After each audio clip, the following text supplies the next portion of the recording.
All right. So first off, I want to say welcome. Thank you so much for coming to our info session. Obviously, you're all here to hear a little bit more about the Summer Institutes, whether you have already applied and have been accepted and have questions, or whether you're thinking about applying for this coming year. We're hopefully going to be able to answer all kinds of questions that you have. We're going to spend the first part of the webinar going through a whole bunch of material, going through slides, and then we're going to finish up with a Q&A at the end. So if you have questions at any time throughout this process, definitely feel free to put them in the chat here. I'll answer things as I can as I go along, and then anything that I'm not able to answer during the presentation, we'll definitely have time afterwards to answer everyone's questions. So feel free to just go ahead and put your questions in or any comments that you have as we're going throughout the presentation. So first off, my name is Megan Lavery. I'm a program manager with Engineering World Health. I've been with EWH for a few years now, and in that time, I've been able to oversee a whole bunch of our Summer Institute programs. So I've personally been on the ground and working with students in our programs in multiple countries in East Africa, in Southeast Asia, in Central America, and in the Caribbean as well. So I've got a pretty good taste for how the programs usually run and how things sort of look when we're all on the ground together. So hopefully I'll be able to answer a whole bunch of the questions as we go through. We also have several other staff members from EWH whose faces you can see. I don't know if you guys want to do a quick introduction of yourselves, just a quick hello, and we'll go ahead and jump forward. Sure. I'll go. My name is Susan. I'm the Institute's project manager at Engineering World Health. I'm relatively new to this role. I just started in December. I am not an engineer, so that is not my background. My background is in student programming, specifically international student programming. So I have worked in student travel in a couple different countries in Central America. I am from North Carolina, went to UNC Chapel Hill, and I am really excited. I have spoken with some of you guys, either over email, some of you all in person, or over Zoom, over the phone. So I'm looking forward to getting to know all of you, and I hope we can get some of your questions answered.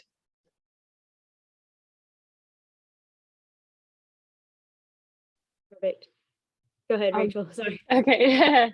Hi, everyone. My name is Rachel Goforth. I am the Communications and Development Manager at EWH. It's great to be here with you all. And yeah, like Susan said, hopefully we can get some of your questions answered about the Summer Institutes.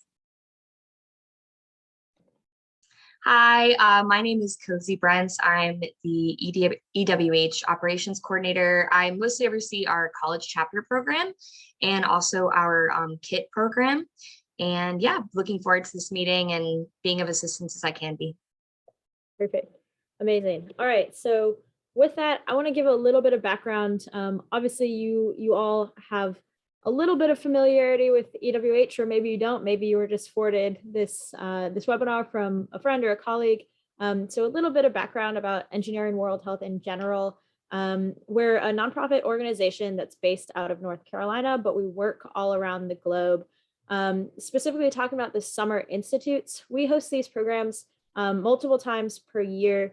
And the whole point of these programs is to promote biomedical engineering in areas around the world by working with engineering students and allowing students the opportunity to intern in hospitals and repair medical equipment in low resource hospitals. So over the past years that we've been working, we've had over 1,200 participants in the Summer Institutes. In that time, there have been we've had $26 million worth of repairs. We're supporting 7 different countries at this moment in time, with historically supporting many others.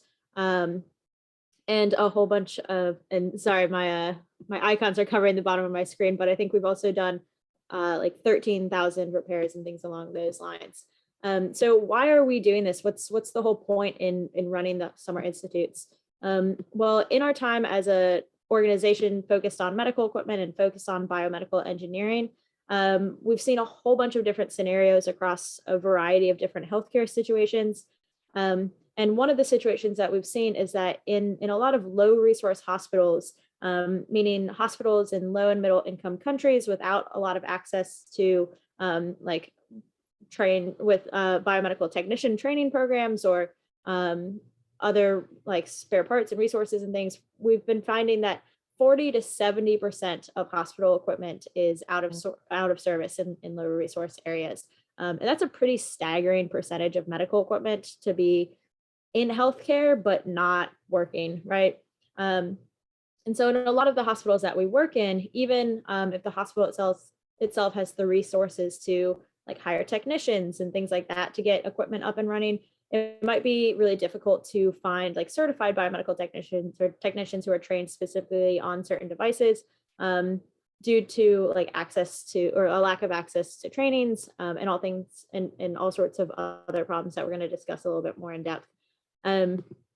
So another thing that we've seen is that there's a pretty staggering amount of equipment that was designed for high resource countries, so countries like the United States or countries like Australia, and that gets donated to lower resource areas. And of all of the equipment that gets donated, up to 40% of it, so roughly 39% of it, when it arrives as a donation, is already unusable. And this happens for a variety of reasons. It might be broken when it gets donated. It might be missing parts that are critical to it working.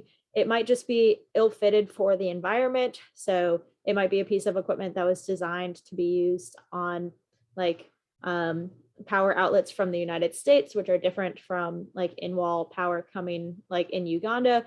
So a machine can't be used. So for one reason or another, we're finding that almost 40% of equipment that's donated from high income countries to low and middle income countries is unusable even when it arrives. And then even more staggeringly, in the first 5 years of that equipment being in use, another 58.5% of it becomes dysfunctional. So nearly 60% of the remaining equipment becomes completely unusable within 5 years of it being in use at the hospital. So you're only left with about 2.5% of all medical equipment donations that are still usable after 5 years, which is pretty crazy. That's definitely not something that we see when you like buy new medical equipment and things like that. So that's a really big challenge and sort of part of what we address with students when we're in country and when we're working together to repair medical equipment.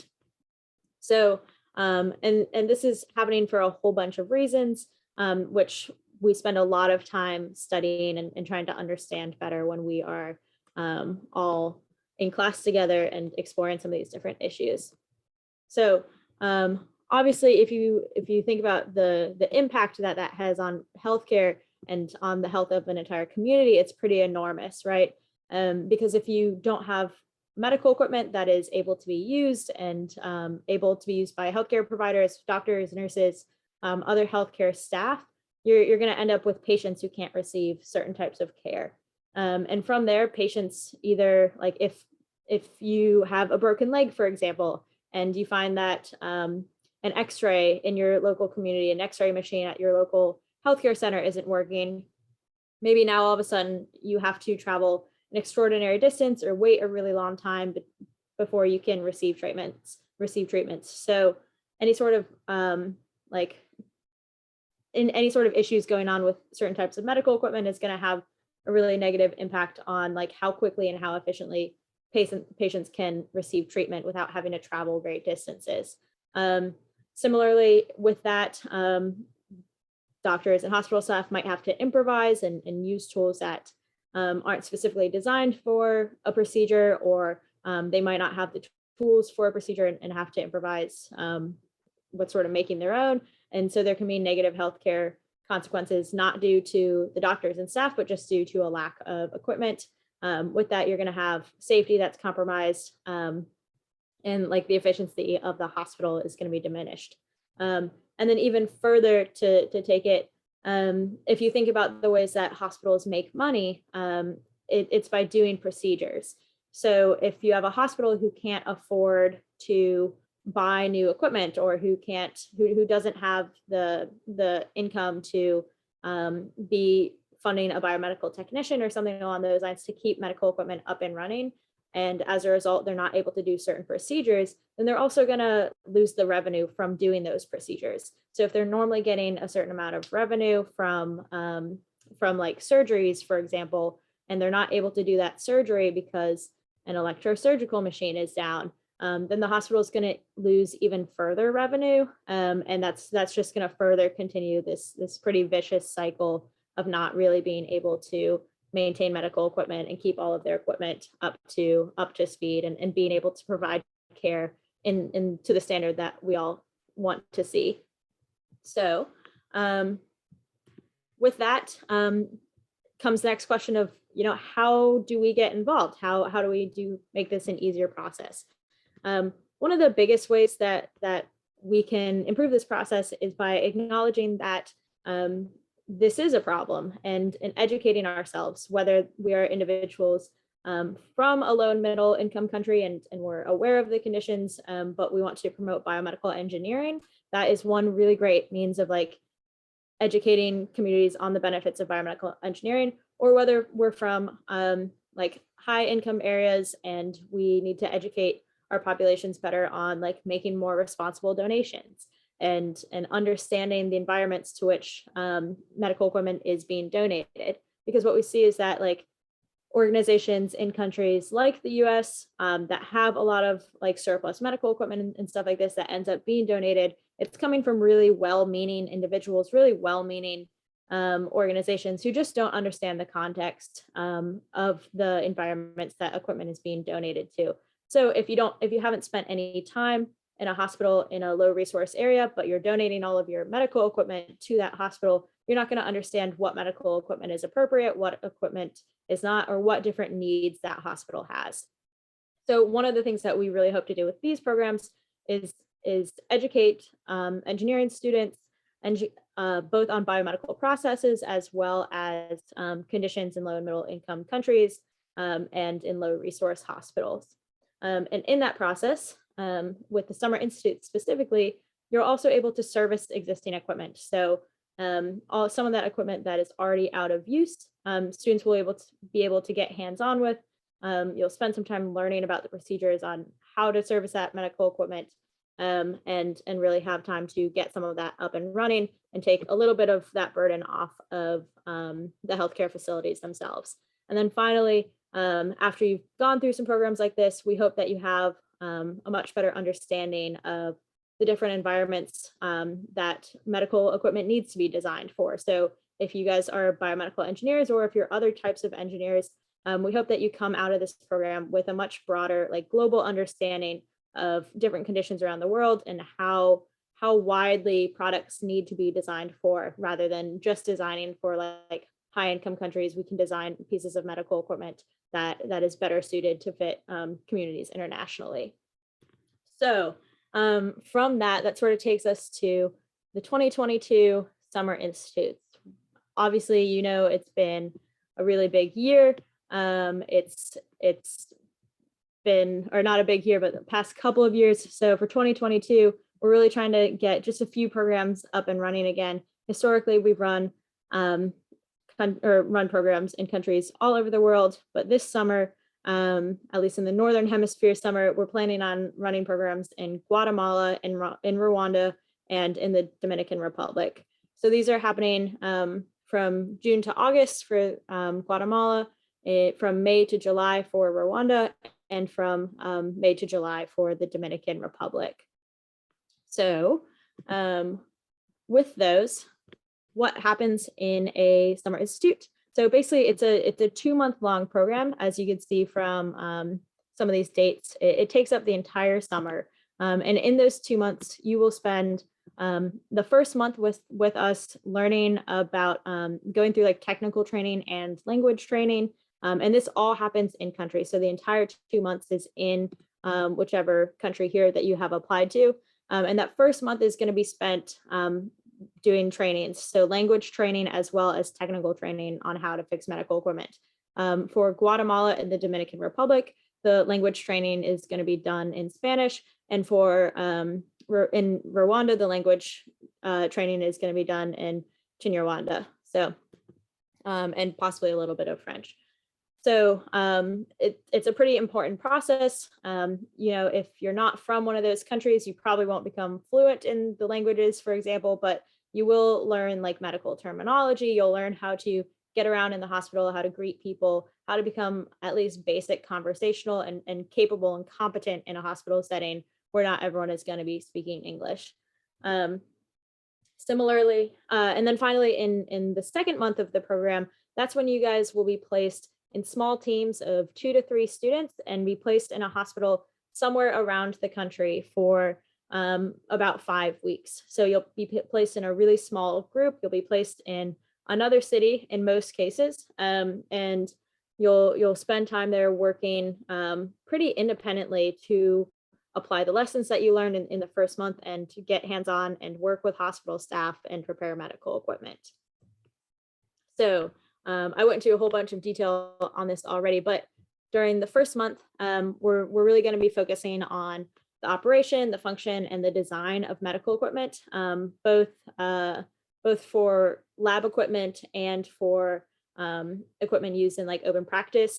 So both like medical and laboratories equipment is used pretty widely, and we'll study both concepts there, as well as intensive language training, and basically covering, you know, the troubleshooting skills that you need to be able to approach problems that we haven't trained specifically on.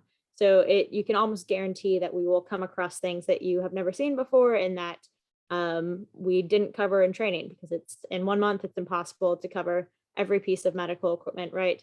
But you will learn troubleshooting skills. You'll learn how to do like basic electronic troubleshooting and figure out, like go through your diagnostic processes and figure out what's wrong with medical equipment so that you can then proceed to make the best judgment calls and the best repairs possible. Similarly, you know, we'll talk about how to make repairs when you have limited resources. So what do you do when you know how to make a repair, but you don't have the tools to do it? Or when you might know what part needs to be replaced, but you don't have the replacement part, you know, what can be done in those situations. So that is pretty much all that we'll cover during the first month. It's a super busy first month. You spend all morning in language training up until lunchtime, followed by a couple hours of lecture and then a couple hours of lab. So they're really busy days for the first month, but super rewarding, and you definitely learn a lot very quickly. In addition, during the first month, usually on Fridays, we'll spend the time doing field work. So meaning 4 days per week we'll be in the classroom, and then 1 day per week we will be in hospitals together, all as one big group. So when you first get put into your internship group and thrown out into the field in the second month, that won't be the first time that you've been in hospitals. We'll have spent time together working in the fields, usually sort of taking tours of hospitals, maybe doing inventory, maybe doing some basic repairs, all as one big group, and talking about hospital procedures. You know, what do you need to wear? What do you need to do when you're in a hospital, and covering all of the basics for how to work appropriately in a healthcare setting. Excuse me. So month 2 is when you will be placed in a really small group to work in a hospital pretty independently from the rest of the group. So this is the time when you'll be really putting your technical skills to use, when you'll be working with staff to repair medical equipment. There may or may not be a biomedical technician in your hospital. So in some situations, you may work with other maintenance staff. In other situations, there might not be really any staff who work on medical equipment, and you might be more heavily relying on your teammates. But that's the time when you're really putting the knowledge that you gained during the first month to use, and trying to get as much equipment as you can back up and running. And so other things that our students do while they're in their second month placement is we spend a lot of time making user guides. So like quick start guides and things like that for hospital staff who maybe haven't used certain types of medical equipment. We'll make really simple diagrams and things like that to explain hospital or medical equipment use. Similarly, our students spend a lot of time translating manuals. So if you learned like recent medical terms in all of those language classes, sometimes students can help and translate manuals from English to Spanish, or or things like that. And then finally, you'll have a lot of time where you're able to build relationships with hospital staff and different people in the community. So that is a really rewarding part of the program. You'll get to understand more about why people work in hospitals in your communities, what their interests are, and be able to really become a like integral part of the community, even if it's just for a really short time that you're there. In addition, some of the other things that students do in month 2 is you'll complete a secondary project, meaning your team will figure out something in the hospital that would benefit the hospital, and you have a small amount of funding to complete a project for the hospital. So we've had students do all kinds of things, from like painting kitchens and different wards of the hospital, and helping like basically just spruce things up and look nicer. We've had teams build wheelchair ramps for parts of the hospital that didn't have them. We've had teams build clotheslines for areas where for like outside the laundry unit, or like outside the laundry areas where a lot of stuff was being like thrown over bushes and dried that way. So teams come up with all kinds of stuff that they think would benefit their hospital, and do a whole secondary project that is really meant to just be a thank you for the hospital allowing you to intern there, and leave them with something nice for your time spent there, basically. Similarly, a lot of students will come out with really big ideas of new equipment designs. So some teams will spend time like mocking up designs and things that that are more appropriate for like their hospital, and end up following through and taking projects from the experience that they can continue to work on later. And teams also contribute to what we call our projects that matter list, which is a collection of project ideas that could be developed out further if that team didn't have time to pursue projects themselves. So similarly, kind of what we mentioned before, another really big highlight of the program is the ability to enter into a community that is probably different from your own if you're traveling to another country, and really be able to immerse yourself in that community, both through the language and culture, as well as just by spending time with people and getting to know them better. You'll be able to collaborate with hospital staff and BMET, so you'll learn a lot about different types of engineering and how different processes look around the globe, depending on how different people are trained. And you'll be able to exchange a lot of knowledge with other hospital staff. So you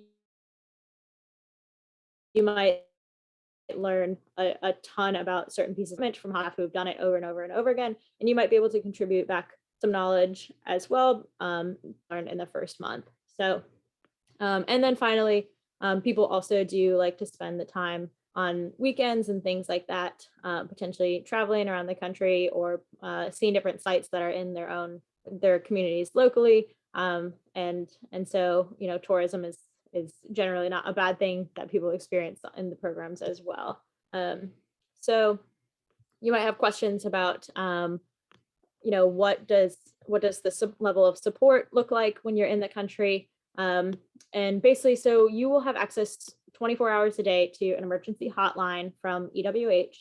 So at any time, if anything feels off or you're not sure what's going on, there's a 24-hour hotline that you can call that an EWH staff member in the United States will pick up on and be able to put you in contact with anyone that you need to be in contact with. More relevant to you, there will be 2 on-the-ground staff members in country with you. So these are people who are going to be in the classroom with you, in addition to an instructor who's there, and who will be basically helping to facilitate your entire trip. So these are staff members who during the first month you'll be around all the time and spending a whole bunch of time with, and will help you adjust to living in a different country if that's what you're going through. Or alternatively, and then during the second month, these staff members, like when you're spread out in different hospital locations, these staff members will be traveling from hospital to hospital, doing check-ins, making sure that everyone has what they need. Similarly, if you need a cell phone while you're there, EWH will provide a basic cell phone for calls and texting, or you can bring your own unlocked smartphone and use that instead. And we'll also be providing like technical guidance and assistance the whole time. So a lot of the times we like individual teams and like groups who are on the country together will really utilize like WhatsApp groups. So say you're in a hospital in your small team and you're working on a piece of equipment and you really don't know what to do, you can always like use the WhatsApp group to message all of like the rest of the classmates and see if anyone else is having the same issues in their hospital. You can call your on the ground coordinators and get input from them, and you can call your instructors as well and say, hey, what do we do in this scenario? So, while the work itself is pretty independent, and we, you will have, a lot of time to sort of figure out and do things on your own. We also like you guys to feel really supported throughout this process. So there will always be somebody sort of ready to answer questions and help assist in whatever ways you need. All right, so more of the specifics about the program, which all of these details are also on our website. So we will send out like this recording and everything, and you'll have access to this recording again. But if you're looking specifically for information, definitely look on the website if you have not already. So overview of the programs, like I said, we're running in Guatemala, Rwanda, and the Dominican Republic. And here are the dates for those programs. They're staggered intentionally so that depending on your school schedule, one of these may fit your schedule better than others. In Guatemala, our first month location is in Xela, and after that, students will be spread around the country. For the second half of the program, the language spoken is Spanish. In Guatemala, we will be using, or in all three countries, we'll be using a combination of homestays and like hostels and guest houses and that sort of thing. This is all COVID permitting. So this is super dependent on the availability of vaccines in these countries and in the communities that you guys are going to be living in. So typically students will live with homestays for the first month of their program at least. And that's a really integral and like great part of the program because you'll be living with a family who lives in the community, who will be able to teach you a lot about life in the community, who will be able to help cook meals and things like that, and basically be your family for at least the first month of the program. And so our hope is that we will be able to do that again this year. But due to the nature of our work and the fact that you guys will be working in hospitals and in higher risk areas for COVID, we obviously don't want to bring any like sickness or anything back to our homestays. So this is all dependent on vaccine availability in the communities. So in the event that we cannot use homestays this year, everyone will be placed in like a guest house together, or like separate rooms, but in guest houses in the community. So just bear in mind that that is sort of tentative, and more details will come out about housing and accommodations as we get a little bit closer and can sort of see what is most reasonable for the communities. So in all of these programs, our focus is on equipment repair. And I know we emphasize innovation here in Rwanda, but I would say that applies to all of these as well. And similarly, across all three of these countries, you'll find that some hospitals have biomedical technicians, others have fewer. So it kind of just depends on what hospital that you get placed in.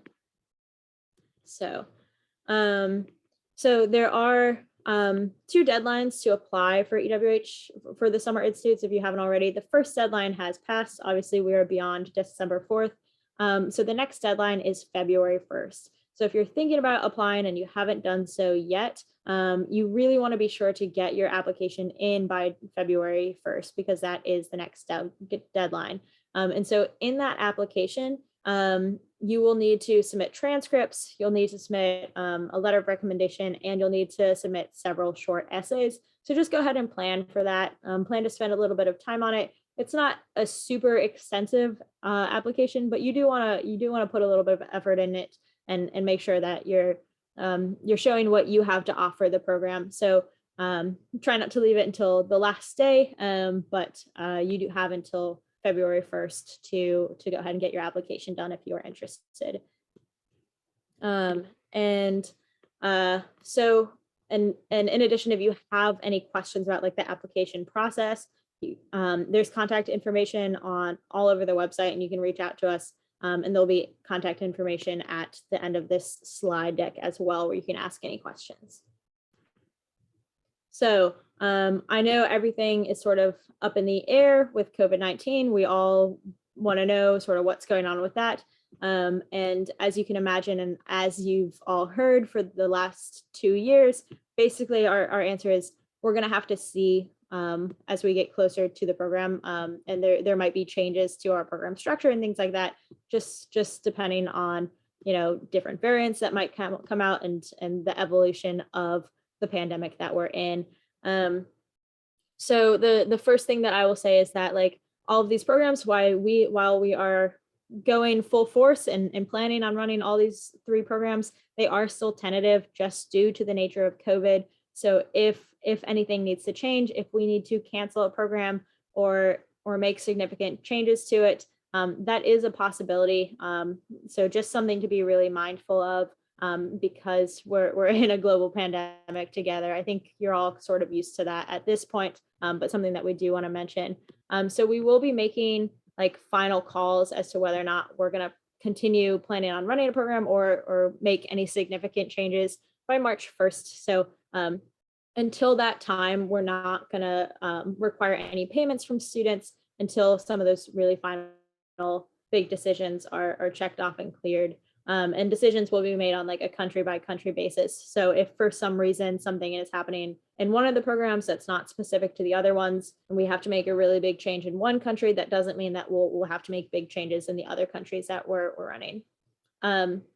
Similarly with that, we are requiring proof of vaccination against COVID-19 for any of these programs. You're going to be working in hospitals, you're going to be working in high risk environments and around susceptible patients and things like that. So it is completely mandatory that you have to be vaccinated for COVID-19. And we are adhering to like the CDC vaccination requirements or guidelines for healthcare workers in the United States.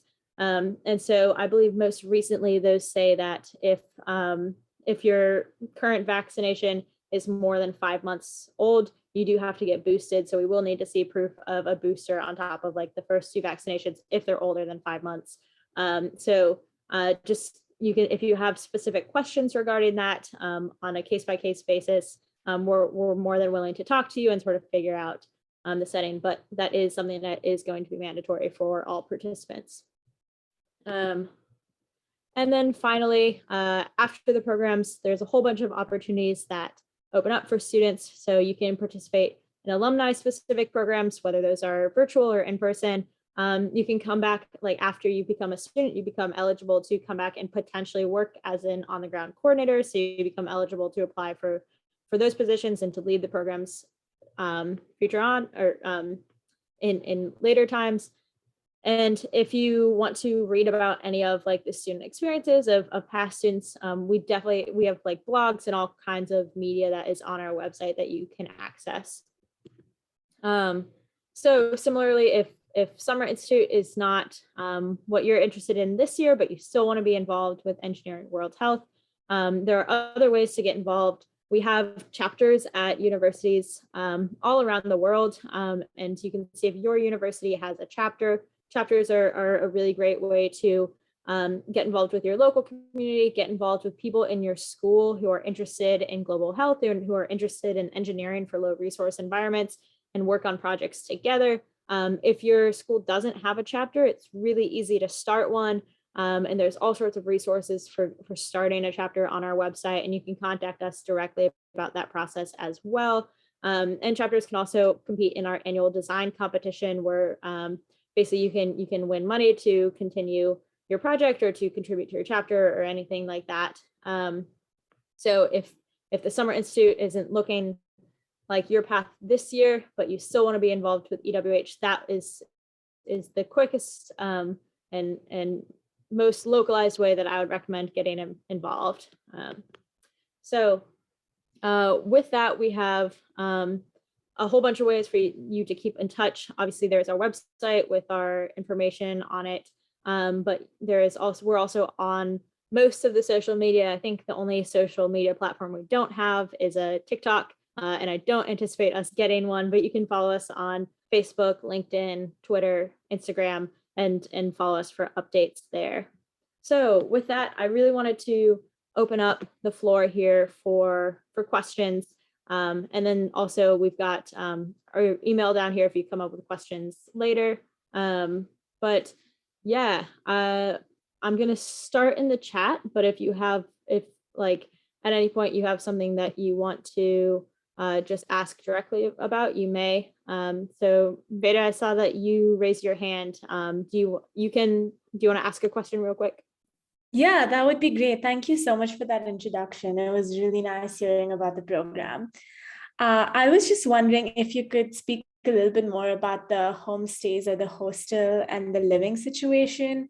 So for example, I'm vegetarian, so I was wondering like how the food would work and just a little bit more information on the living situation. Would we be staying with other students or alone? Just stuff like that. Yeah, exactly. So this is all COVID permitting, but typically how it works in homestays is is that like there will be other students staying in your homestay. So there might be like 3 or 4 other people in your homestay with you. And typically the homestays, like as far as meals go, they'll cook meals for breakfast and dinner, and you'll be responsible for your own lunch. We do have a lot of students who are vegetarian and are able to participate comfortably.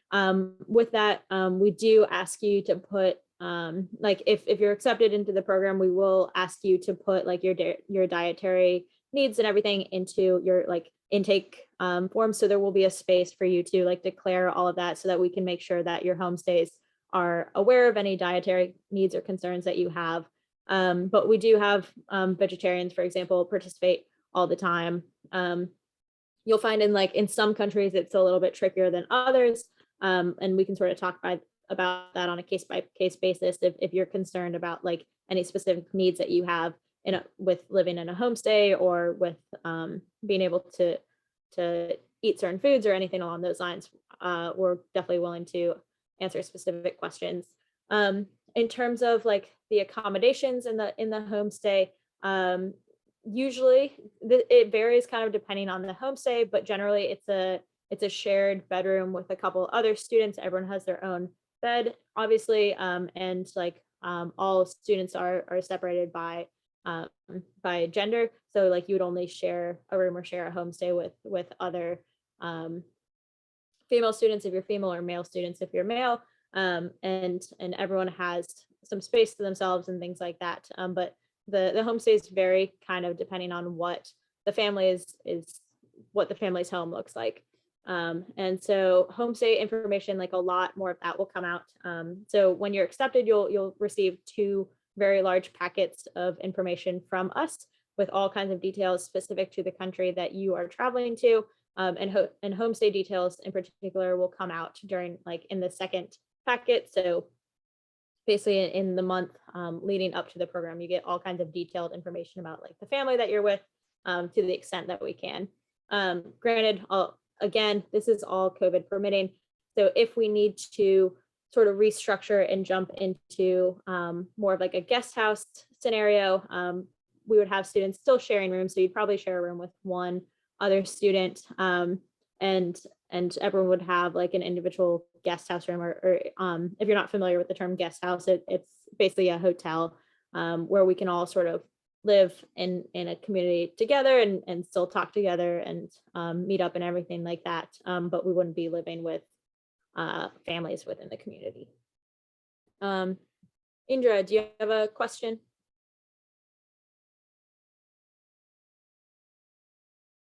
See a hand up there. I think I also see Manga, you have a hand up, but I think that was from earlier in the webinar. So I'm gonna lower the hand there. But all right, let me jump over to some of the questions in our chat real quick. So the first question is, what if I'm not in school at the moment, but I want to be a part of the program? That is completely fine.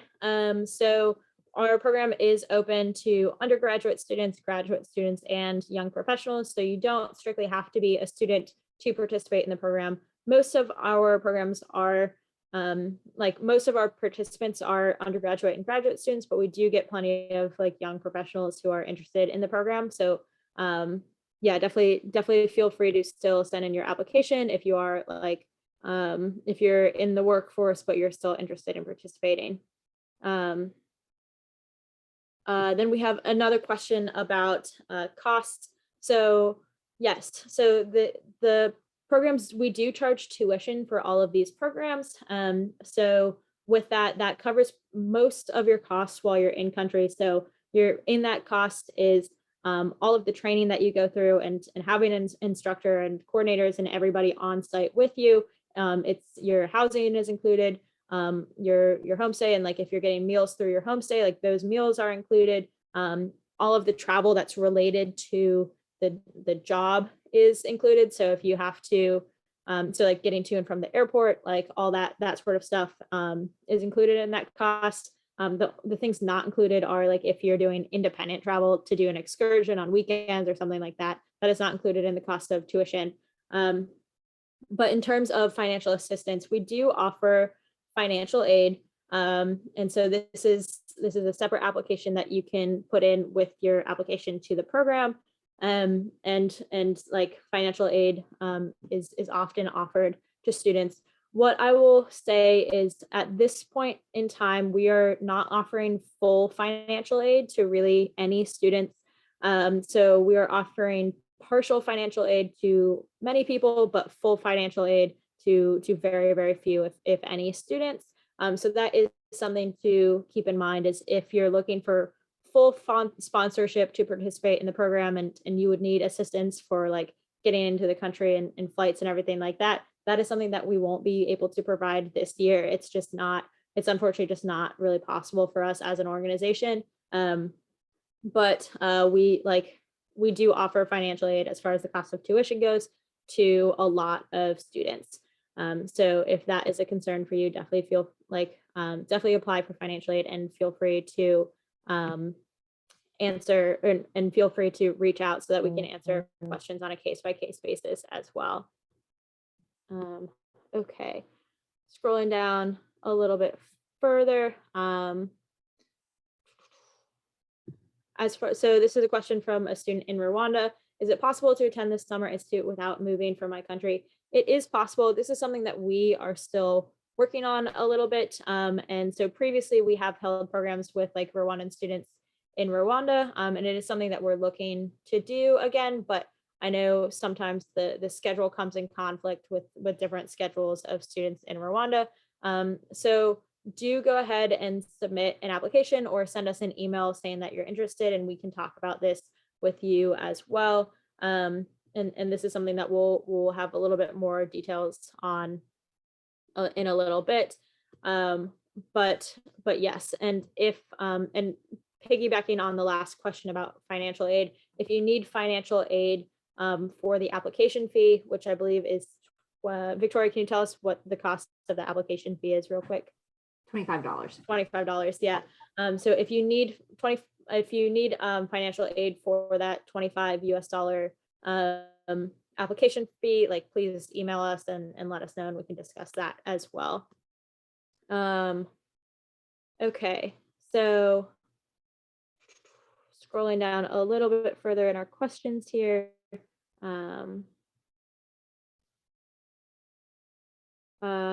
Question says, is there scholarship opportunities for alumni where they can advance their skills in biomedical engineering? This person asked, in my country, there's no biomedical school. We really like to advance my skills. I would say go ahead and shoot us an email about this because while this program is definitely designed to help advance skills, this will not give you like a certification if that's what you're looking for. So you will not come out of this program as a certified biomedical technician, but you will have more skills related to biomedical engineering and related to medical equipment repair that can really help carry you forward.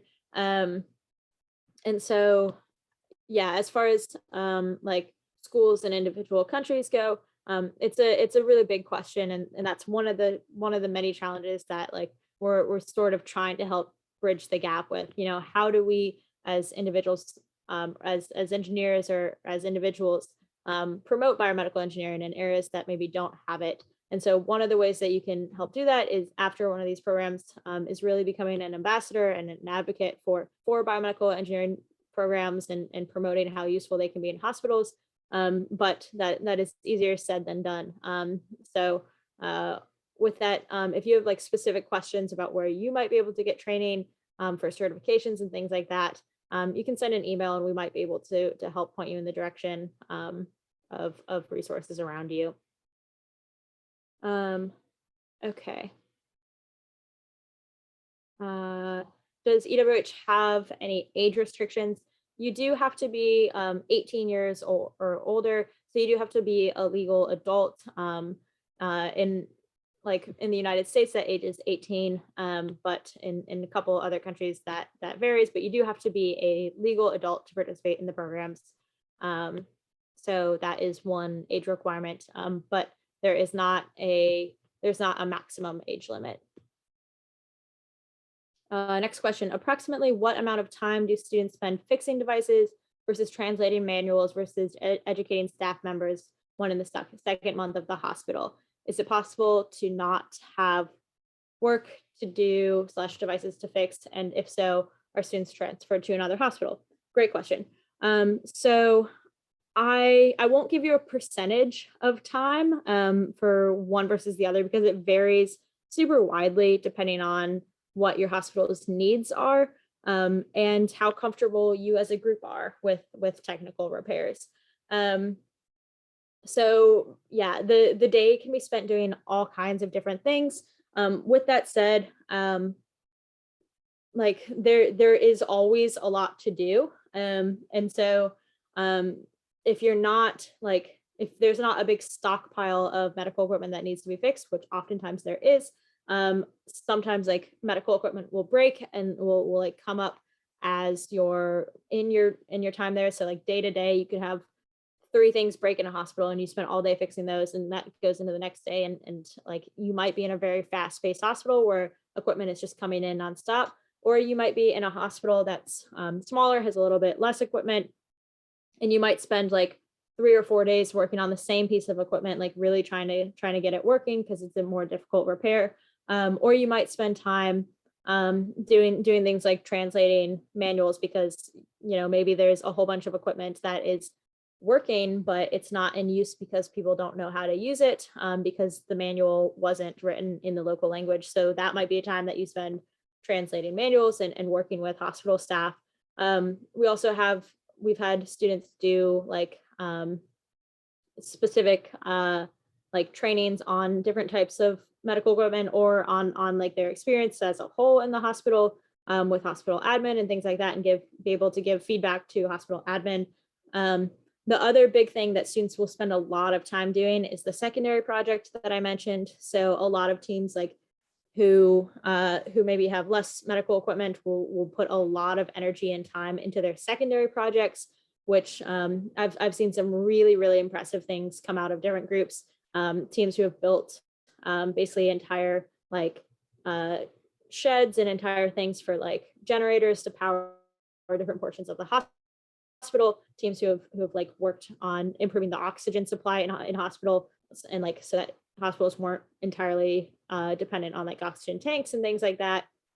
And so you can basically make, and this is something that we'll talk a lot about in our first month of the program as well, is how do you make the most of your time, like when there's not someone there to guide you, right?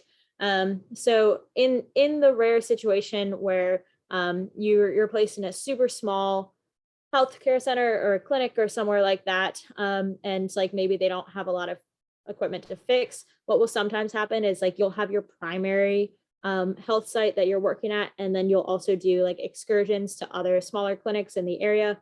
So that is a common thing that students do as well. So maybe you'll spend 3 days per week at your primary facility and then 2 days per week going to a different facility or going to another one. So there's all kinds of like different ways that you might spend time. And we'll spend a lot of time talking about this during the first month of training, is like, you know, because you are going to be so independent, a lot of students kind of find themselves unsure of what the next step is that they should be doing.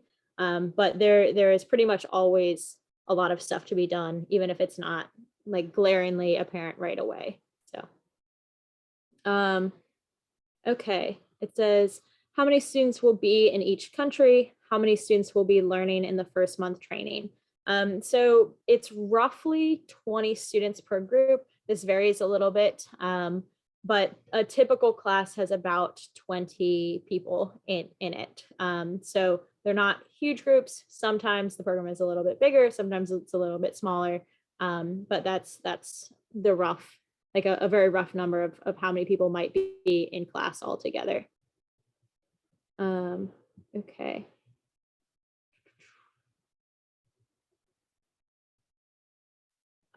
Okay, and I have a question here specifically about the Nepal program. So I didn't mention the Nepal program in our earlier slides because it is not an open enrollment program. So the 3 programs that I've mentioned so far in Rwanda, in Guatemala, and in the Dominican Republic, those are open to anyone to apply to. At the same time, we do have specific campus to country programs, meaning programs where you are you take the class at your university and then you travel with us to another country to do your internship placement. The Nepal program is one of those situations. So as far as expanding more into that program in terms of housing and everything, it's the same situation with housing. So typically you are placed in homestays in Nepal, or you're placed in a guest house, and this will be dependent on COVID and what is most accessible in the community, basically within the next couple of months. So similarly to all of the other situations, if you're placed in a homestay, you'll be placed in just a group of 2 or 3 people. So it'll be a much smaller team since you guys aren't doing that first group all together. And then what I explained for the second month for everyone will be your entire experience in Nepal. So you'll spend like the first 3 or 4 days with everyone all together in Kathmandu, where we'll do an orientation there, and then you'll spread out around the country. And this will also all be explained during the course at DTU. And so we'll do several info sessions during your time in the course as well. So like I myself will like come in via Zoom and be able to talk to you guys like while you're doing your labs and your lectures and everything during your course, and can talk more specifically about the Nepal experience. But if you have like more specific questions, definitely shoot me an email, especially if you have questions like before you want to apply. Another question about financial aid. What is the usual percentage for the financial aid? Is it limited to a certain number of participants?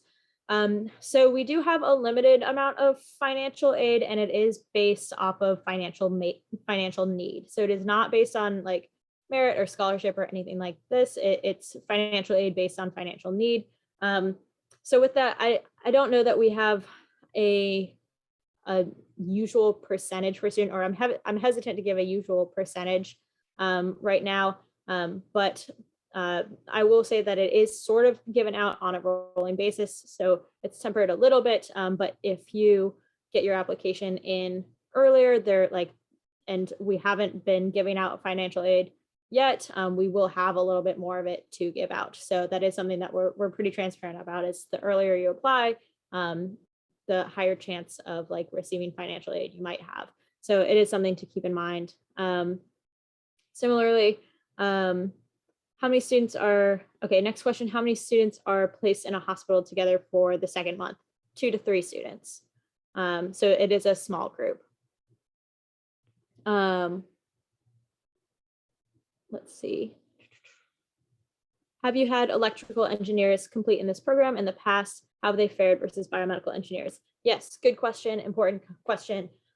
We have had students of all backgrounds participate in the program. So we do get a lot of biomedical engineers because of the interests in biomedical equipment, But but electrical engineers tend to do extremely well when it comes to electrical repairs and things like that. Anyone with like circuits experience or any sort of electrical troubleshooting experience is probably going to perform really well technically. But we have students of all engineering backgrounds and of various other STEM backgrounds. And we even have students with other relevant experience who are not STEM majors who will participate in the programs. So do not be afraid to apply if you're not a biomedical engineer. Many of our students are not biomedical engineers and participate really effectively. It's a lot of times great not to have a team of people who are all biomedical engineers and all trained the same way. It's always good to have outside influence. Next question. Since students will be in different hospitals across the country in which they're located, will they need to travel with personal test equipment and tools, or will EWH provide tools for repair? So each team will have a toolkit that EWH provides that is meant to carry through pretty much all the repairs that you'll need to do. So it's got multimeters and soldering irons and like some different like all the hand tools that you might need, different electrical components and things like that, that you'll be traveling, that's provided by us that you'll be traveling with. In addition, each student will have a $100 budget. So if like you need to like buy spare parts or something like that while you're at the hospital, you can deduct from that budget and like and have that to like buy things like fuses or extra capacitors and electrical components or anything that you might need while you're in your hospital. And that money can also be used to contribute towards your secondary project. So a little bit of both. You'll be provided with a budget to work from for each student for additional things that they might need to buy, and you will also be given a toolkit. Regarding hospital placement in the second month, will these hospitals be in municipalities or will they be in more rural areas? What does transportation look like going to and from those places? Asking specifically about Guatemala, but applies to all three. Both, but in terms of where they're located. So it varies a little bit by country. Basically, we don't get super rural. Like most places that we work in are still in cities or larger towns. The reason being, if we go out to really rural, small healthcare centers, there's usually not a lot of medical equipment to repair. So we do stay in areas where there is a hospital large enough for there to be medical equipment to work on. So everyone will be in a town that, you know, has grocery stores and that has like small restaurants that you can go to for lunch and things like that. Some are more rural than others, sometimes like are smaller than others. So that varies quite widely. Even within one country, that'll vary quite widely depending on where you're located. Some students will be placed in larger cities, some students in smaller countries. In Guatemala specifically, the hospitals are a little bit more localized. Same thing with the Dominican Republic. And so like while you'll be spread out in different hospitals, you will be clustered more together than in say Rwanda, where teams are spread out more around the country. So it varies a little bit from place to place. But in all three situations, you'll be in a large enough town that like you have access to like restaurants and like public transport and like that.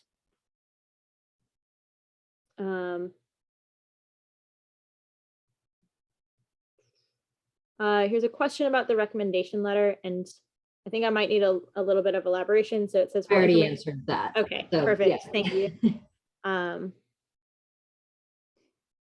Let's see. It seems like several of them have been answered. Okay. All right, then I think that I have covered all of your questions so far, and we're just 1 minute off the hour, so I'm pretty pleased with our time there, pretty proud of us there. So with that, if you guys come up with any further questions that you have, definitely feel free to email the email address on this page, so summerinstitute@ewh.org, and we can answer any questions after that point. So it says, so we did have one last question come in from Reagan, who says, is it possible for the program to be canceled after March 1st? Yes, it is possible. Unfortunately, just with the nature of COVID or like various things that can come up, it is possible that the program would have to be canceled. If for a reason like we are canceling it and a student is not withdrawing, at like your deposit and things would be refunded. So that March 1st deadline is put in place because we won't be like accepting any deposits or money until then, because that's when we're making our like basically go or no go call. But it is always possible that something unforeseen could happen and we'll need to cancel a program. We've had to do this even prior to COVID because of like political issues or social issues in countries, or like acts of God, if you will. So like hurricanes or volcano eruptions or things like that. Like things can happen that would require us to cancel a program, but we'll be making a call on March 1st as to, or by March 1st as to whether or not we're going ahead or planning on making any large changes. Okay, so with that, thank you all so much for coming.